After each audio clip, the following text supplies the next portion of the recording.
Thank you for the acceptance. It's a pleasure again to be among you to present our results with thyroid eye disease and the treatment. So I work in Abu Dhabi in Sheikh Shakhbout Medical City.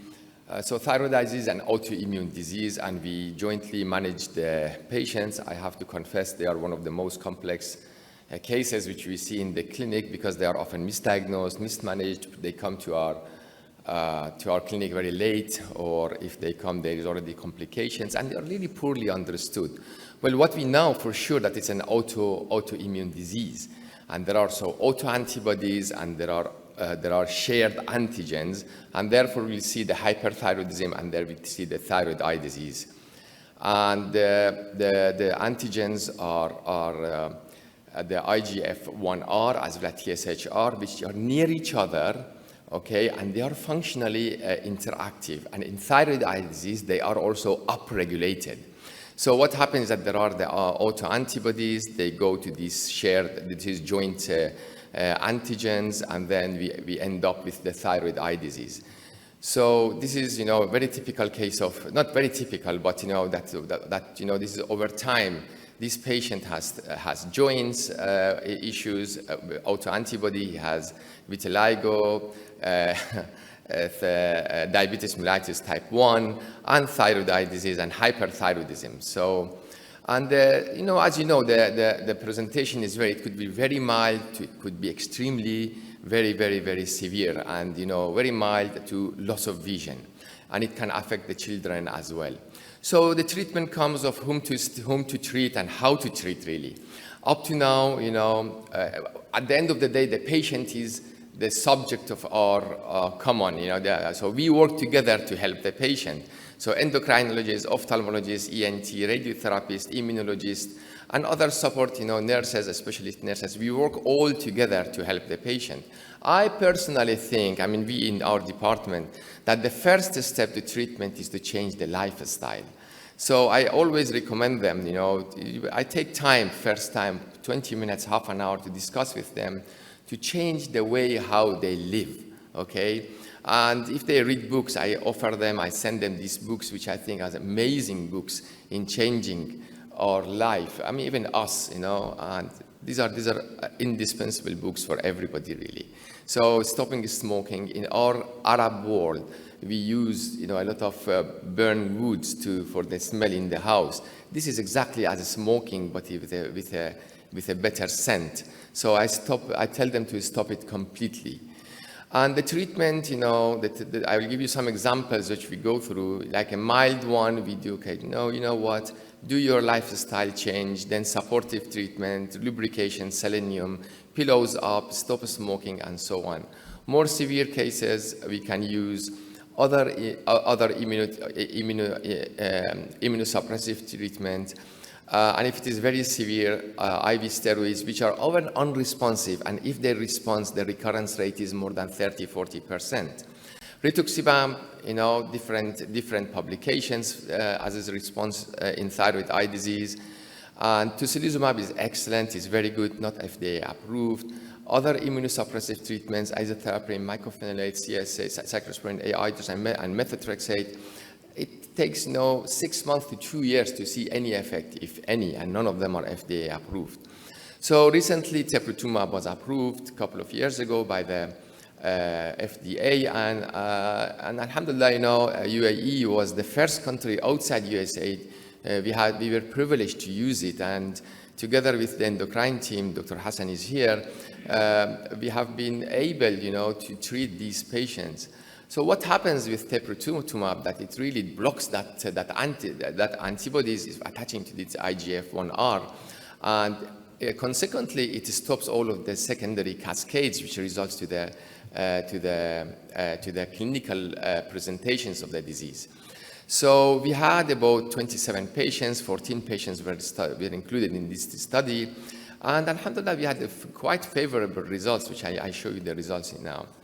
And we have a very mixed group of patients from 23 till January 2025, 14 patients, and we have IRB approval by the SSMC. The study design is, the first 14 consecutive patients which stepped into our clinic, including non-active, because we wanted to see if the medication is effective in non-active thyroid eye disease as well. So the outcome measure, the first one, the primary, is how is the response in terms of proptosis, improvement by 2 millimeters or more, and secondary outcomes is clinical activity score improvement, in quality of the life, double vision, durability of the disease response, proptosis recurrences, and occurrence of the side effects, and its safety. So proptosis was measured by Hertel exophthalmometry, and clinical activity score is very well known, where we use it to see, the redness. So practically, it is the inflammatory signs and symptoms: pain, redness, conjunctival eyelid, and so on.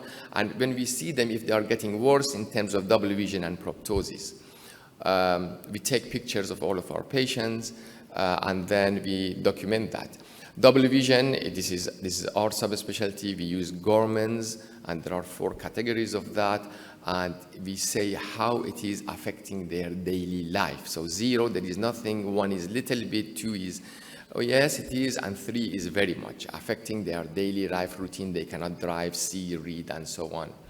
Quality of life, there are so many quality of life measurements which we use the thyroid eye disease quality of life. Very simple, and only 3 questions: overall quality of life, daily function, and satisfaction with their appearance. Okay, and there are 10. The scale is 10. 0 is excellent. 10 is very bad.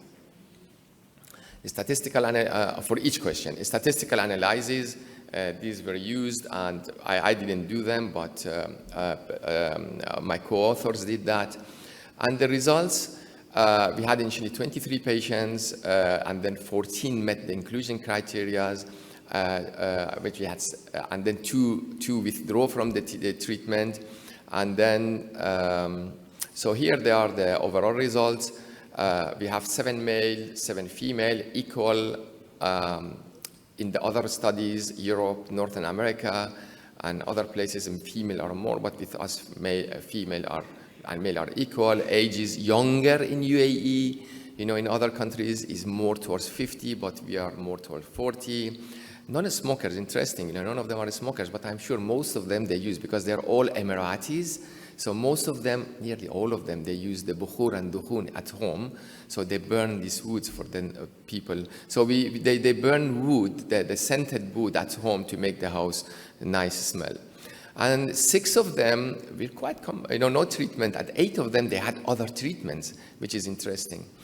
Proptosis reduction. 14 patients who met the inclusion criteria, 11 had bilateral, 3 had unilateral, and all of them, they were leftists. And then, so we had 25 eyes, okay? 25 eyes. So the proptosis analysis is for 25 eyes. Initial proptosis was 24.44. After 24 weeks, we have 2.64 millimeters reduction in proptosis, which goes with the other studies. And then after 6 months of the last treatment, there was some regression, 2.32 proptosis reduction. So this is in the graph. You can see that. It's quite good, actually. We are very happy with the results. Responders, in 24, 19 eyes were respondents, and 6 eyes did not respond. 4 of them were inactive cases. So we are now more cautious of treating inactive thyroid eye disease, though there are studies saying that, they are effective. But you have to be cautious of exposing the patients to medication, as well as the cost, of the disease. And at 6 months after the last cycle, 2 more patients, or 2 more eyes, actually regressed. So clinical activity score, very interesting. It decreased from to 0.35. Excellent response, and they maintained despite the recurrence of the proptosis. So proptosis recurred, but the clinical activity score did not. This is nearly after a year. The double vision, 6 had no double vision. Grade 1 and 2, where it somehow affects their daily activity. Oops, I'm finished. I'll be fast, I'll be in 2 minutes. Okay, so 2 patients needed surgery. And this is the quality of life, which improved a lot in the patients. And this one is for ophthalmologists. Adverse reactions, they are very, very safe. We didn't have any hearing issues, except one patient who had muffling sensation improved, glucose abnormalities and so on, menstrual irregularities, mild hair loss, all of them, they improved by themselves. And then, well, our number is very little. Our study, the duration is very short as well. But I think this is an excellent result to see in our region, to see our results. And this was just yesterday, this month was published in the Seminars of Ophthalmology. This patient comes, she was offered surgery. She says, can you make me like this? I said, well, no, but you don't need surgery at the moment because your disease is active. So we treated her with Teprotumumab. This is after 8 doses. She's very happy. And this is, before what she wants, and this is, I think this is a reasonable result. Another case, this is her CT scan, and this is after 8 doses, And then another case, you can see this patient had a recurrence after nearly 16 months. Okay, if you see that the muscles are a little bit decreased here in size in the April 2025, they are a bit decreased. Another case, which is, it's amazing. She needed squint surgery after the treatment, okay? This patient has really he is very deaf, but he has other contraindications to the medication. I explained everything. Look, this is the only treatment available for you, and we checked his hearing every single time, and alhamdulillah, he was okay. He finished his treatment yesterday. Oh, on Thursday, his eighth. Radioiodine treatment, be careful. He had thyroid eye disease after radioiodine treatment, and this is his results. I don't know if he wants more decompression. We can do that for him. Now, this is an interesting case, okay? The one in this side, 24 weeks after the treatment. The one in the right-hand side, IV steroids, 2 years after the treatment. IV steroids, weight, then decompression, right eye decompression, left eye, then upper lid blepharoplasty, then lower lid blepharoplasty. So the right side and the left side, it's amazing, medication. And this is another case who many years ago, he came to us. We did medial, lateral, inferiorbital wall decompression, and eventually he ended up like this. Very similar case came to us last year, and he was treated by thyroid eye disease. And in 6 weeks, in 24 weeks, he was like that. So overall, and these are my references, we have, and overall, the results are encouraging, but, we need to follow up the patients to see the real recurrence rates. And thank you very much again for the opportunity.